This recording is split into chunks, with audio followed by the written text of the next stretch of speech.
Okay TV, this is Kavya. Today film updates ఏంటి ఇప్పుడు చూద్దాం. టాలీవుడ్ లో కీర్తి సురేష్ కు మంచి క్రేజ్ ఉంది. ఆమె తన నటనతో ప్రేక్షకులకు దగ్గరైంది.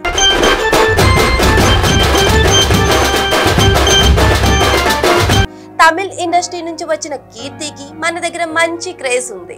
తెలుగులో నేను శైలజతో పరిచయమైన ఈ చిన్నది ఆ తర్వాత తక్కువ సమయంలోనే టాలీవుడ్ లో టాప్ హీరోయిన్ రేంజ్ కు ఎదిగింది. సెలెక్టెడ్లుగా చేస్తూ మంచి గుర్తింపు తెచ్చుకుంది. నాగ్ అశ్విన్ దర్శకత్వంలో వచ్చిన మహానటి కీర్తి రేంజ్ ను అమాంతం పెంచేసింది. అలనాటి మహానటి సావిత్రి పాత్రలో అద్భుతంగా నటించి మెప్పించింది కీర్తి సురేష్.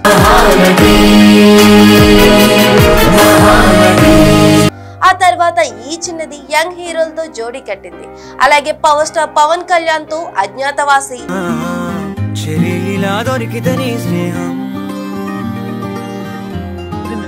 మహేష్ బాబుతో సర్కారు వారి పాటలో నటించి మెప్పించింది. ఇదిలా ఉంటే ఈ మధ్య కీర్తి సురేష్ గ్లామరస్ పాత్రలో మెరుస్తూ అభిమానులకు షాక్ ఇస్తుంది. మొన్న మధ్య వచ్చిన మహేష్ బాబు సర్కారు వారి పాటలో కాస్త గ్లామర్ గా కనిపించి కవ్వించింది కీర్తి. అలాగే సోషల్ మీడియాలోనూ ఈ అమ్మడు తన అందచందాలతో కనువిందు చేస్తుంది. కాగా తెలుగు తమిళ్ భాషల్లోనూ చేస్తూ ఆకట్టుకుంటున్న కీర్తి సురేష్ ఇప్పుడు బాలీవుడ్ వైపు అడుగులేస్తుంది. ఇప్పటికే అక్కడ వరుణ్ ధావన్ తో కలిసి బేబీ జాన్ అనే మూవీ చేస్తుంది. ఈ మూవీను స్టార్ డైరెక్టర్ అట్లీ నిర్మిస్తున్నారు.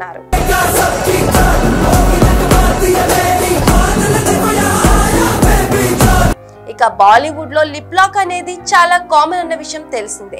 అలాగే ఇప్పుడు బేబీ జాన్ లోను లిప్ లాక్ సన్నివేశం ఉందట. ఈ మేరకు దర్శకుడు కీర్తి సురేష్ కు సన్నివేశాన్ని, ఆ సన్నివేశంలో లిప్ లాక్ ప్రాధాన్యతను వివరించాడట.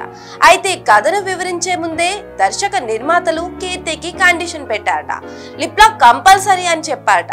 దాంతో బాలీవుడ్ లో రాణించాలంటే తప్పదు అని భావించిన కీర్తి సురేష్ ఆ కండిషన్ కు ఓకే చెప్పిందట. ఇన్ని రోజులు పరిమితులు దాటిన పాత్రలో మెప్పిన కీర్తి ఇప్పుడు గ్లామర్ రోల్స్ తో పాటు లిప్ లాక్స్ తోనూ అభిమానులకు కిక్ ఇస్తుందని తెలుస్తోంది. దాంతో కీర్తి ఫ్యాన్స్ క్రేజీ కామెంట్స్ చేస్తున్నారు. వరుణ్ ధావన్ ను పెట్టి పుట్టావు బ్రో అని అంటున్నారు. మరి ఈ కీర్తి బాలీవుడ్ కెరీర్ కు ఎంత హెల్ప్ అవుతుందో చూడాలి. అలాగే ప్రభాస్ హీరోగా నటిస్తున్న కల్కిలో ఓ రోబోకు కీర్తి వాయిస్ ఇచ్చింది. ఇటీవలే ఆ రోబోను పరిచయం చేశారు మేకర్స్.